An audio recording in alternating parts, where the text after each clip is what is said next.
Hello everyone, myself Dr. Shadak Divakar from Promed Mentor. Guys, hopefully you all are doing well. Guys, all India round 2 की जो allotment list है वो आ गई है. उसके बाद हमारे पास वेरियस डाउट आए हैं हमारे पोर्टल के ऊपर कि हमें ये कॉलेज जो है वो अपग्रेड हो गया है, तो क्या हम सेकंड अपग्रेडेशन हमारे लिए पॉसिबल है. हमें राउंड 1 के अंदर जो सीट है वही हमारे पास बची है, राउंड 2 में हमें कोई अपग्रेडेशन नहीं मिला है, तो क्या हम राउंड 3 में पार्टिसिपेट कर सकते हैं. हमें वापस रजिस्ट्रेशन फीस भरनी पड़ेगी या नहीं भरनी पड़ेगी, सिक्योरिटी डिपॉजिट का क्या होगा. तो इस तरह से कई सारे डाउट्स आए हैं, तो उसी को एक्सप्लेन करने के लिए हमने एक सिंपल और शॉर्ट वीडियो जो है वो बनाया है. तो हम देखते हैं कि किस केस में हम क्या कर सकते हैं. सबसे पहले गाइज हम केस 1 ले रहे हैं, जो हमारा सबसे सिंपलेस्ट केस है, जिसके अंदर ये है कि राउंड 1 और राउंड 2 दोनों में ही हमें जो है कोई भी सीट जो है वो अलॉट नहीं हुई है. तो उस केस में हम राउंड 3 के अंदर एलिजिबल होंगे गाइज. हमें रजिस्ट्रेशन फीस जो है वो दोबारा से नहीं भरनी पड़ेगी. हमारा जो सिक्योरिटी डिपॉजिट होगा वो भी फॉरफीट नहीं होगा गाइज. इस केस तक हमें चॉइस फिलिंग जरूर दोबारा से जो है वो करनी पड़ेगी. तो ये सबसे सिंपलेस्ट केस है गाइज, और काफ़ी लोग इस कैटेगरी में आ रहे होंगे, तो उन्हें कुछ नहीं करना है. उन्हें सिंपली राउंड 3 जब स्टार्ट हो तो वापस से चॉइस फिलिंग जो है वो स्टार्ट कर देंगे. अब हम केस 2 ले रहे हैं गाइज. केस 2 में हमारे पास ये है कि हमें R1 के अंदर राउंड 1 के अंदर हमें सीट जो है वो अलॉट हो गई. हमने वहाँ पे जाके एडमिशन जो है वो ले लिया, और एडमिशन लेते वक्त ही हमने अपग्रेड के लिए जो फॉर्म है वो भर दिया था. अब जब R2 का जब रिजल्ट आया तो हमें कोई भी अपग्रेडेशन जो है वो नहीं हुआ है, हमें कोई भी सीट जो है वो अपग्रेड नहीं हुई है. वही सीट है जो हमारे पास R1 के पास है. तो ये हमारा जो केस होगा ये R1 रिटेन्ड सीट का केस हो गया है. इस केस में हम क्या R3 के लिए राउंड 3 के लिए एलिजिबल होंगे? तो येस गाइज, हम एलिजिबल होंगे. हमें जब चॉइस फिलिंग स्टार्ट होगी तो हमें फ्रेश चॉइस फिलिंग जो है वो करनी पड़ेगी. इस केस में हमारे पास हमें वापस से कोई भी रजिस्ट्रेशन फीस जो है वो नहीं भरनी पड़ेगी. हमारा जो सिक्योरिटी डिपॉजिट है वो भी सेफ रहेगा इस केस तक.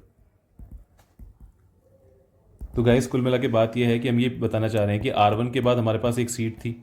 अब क्या हम R2 में हमें कोई भी जो है अपग्रेड नहीं हुआ है, तो क्या हम सेकंड अपग्रेड लगा के R3 में सीट ले सकते हैं? तो यस गाइस, सेकंड अपग्रेडेशन जो है वो पॉसिबल है.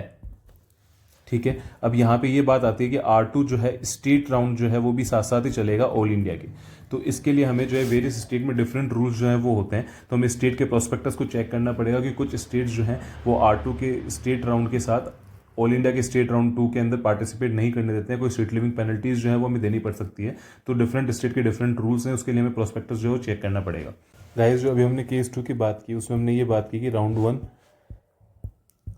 में हमें सीट जो मिल गई, राउंड 2 में हमें जो है अपग्रेड नहीं हुआ है. अब हमें ये जो सीट है राउंड 1 की, ये हमें सीट नहीं चाहिए.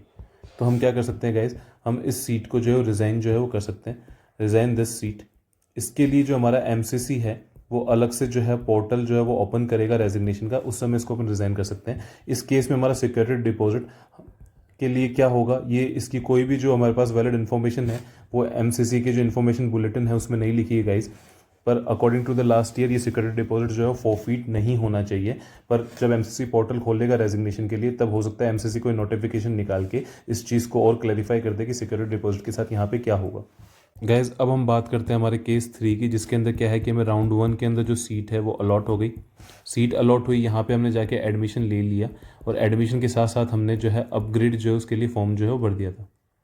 तो इस केस में गाइज हमारे साथ क्या होगा कि राउंड 2 में हमें फिर से जो सीट है, एक बेटर सीट जो है वो अपग्रेड हो गई.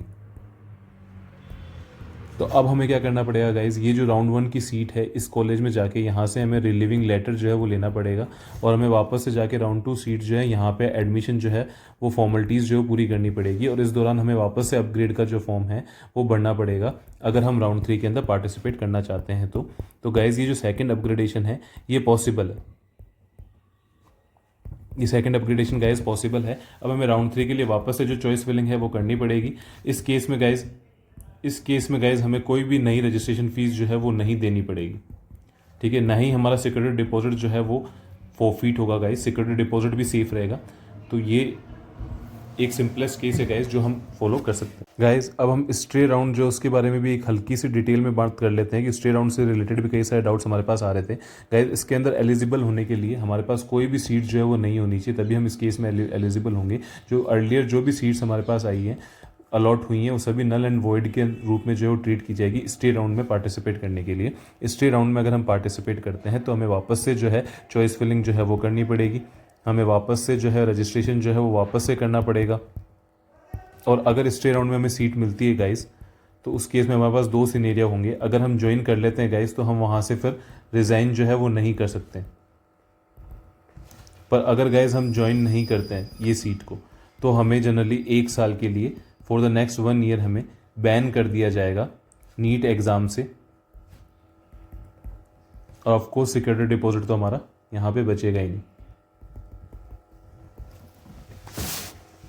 अब गाइज कुछ चीज़ें मैं और क्लियर करना चाहता हूँ गाइज, जैसे कि हमारे पास जो है कई सारी क्वेरीज आ रही थी एमसीसी की पोर्टल पे, कई लोगों ने कॉल किया, हमारी टीम ने भी कॉल किया है। तो पोर्टल पे हमें कुछ डिफरेंट इन्फॉर्मेशन जो है वो प्रोवाइड की जा रही है जो कि प्रोस्पेक्टस में नहीं है। तो हमें जो पोर्टल से जो कॉल है उसको हम ट्रस्ट नहीं कर सकते गाइज, क्योंकि कॉल रिकॉर्डिंग जो है वो एक ट्रस्टेबल सोर्स नहीं माना जा सकता है। पर हम इन्फॉर्मेशन बुलेटिन को या फिर नोटिफिकेशन जो भी एमसीसी की वेबसाइट पे आते हैं उसी को हमें कंसिडर करते हुए चलना है, और उसी के अकॉर्डिंग ये वीडियो जो है वो बनाया गया है। तो अब तक का जो हमारे पास ट्रस्टेबल सोर्स है गाइज वो यही है, ठीक है। कॉल रिकॉर्डिंग में कुछ भी बोला गया है, अगर वो केवल कॉल रिकॉर्डिंग के बेसिस पे अगर एमसीसी उसको चेंज करता है तो उसको हम कोर्ट में चैलेंज कर सकते हैं।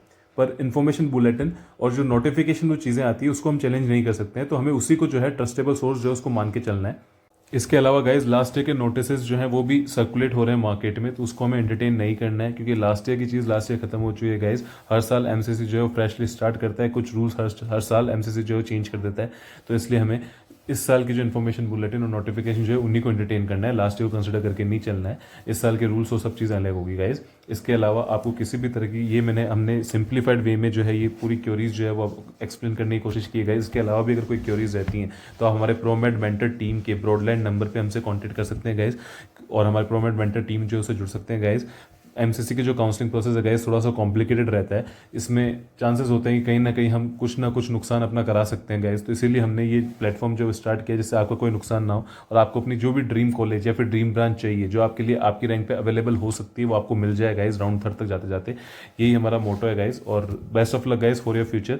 एंड कोई भी क्यूरीज हो गाइस तो प्रोमेड मेंटर से आप जुड़ सकते हैं। Thank you guys. अब सपोज कीजिए गाइस कि हमें ये जो राउंड 2 की सीट जो है ये अपग्रेड हो गई है, पर हमें ये सीट जो है अब नहीं चाहिए। तो उस केस में हमें क्या करना पड़ेगा, हमें रिलीविंग लेटर जो है राउंड 1 से वो तो लेना ही पड़ेगा, क्योंकि ये सीट अब हमारी नहीं रही है और यहाँ पे हम जो है ज्वाइन नहीं करेंगे। यहाँ पे जो ज्वाइनिंग है वो हमें नहीं देनी है, तो हमें सेकंड राउंड की जो सीट है वो हमारे हाथ से चली जाएगी, और इस केस में हमारा जो सिक्योरिटी डिपॉजिट है वो भी चला जाएगा गाइस। सिक्योरिटी डिपॉजिट जो है वो चला जाएगा। और अब अगर हमें राउंड 3 के अंदर पार्टिसिपेट करना है तो हमें फ्रेश रजिस्ट्रेशन जो है वो करना पड़ेगा। रजिस्ट्रेशन जो फीस होगी वो भी हमें दोबारा से भरनी पड़ेगी। जो भी रजिस्ट्रेशन फीस हमारी लगी है 25 की 26 की, वो हमें दोबारा से यहाँ पे जमा जो है वो करवानी पड़ेगी।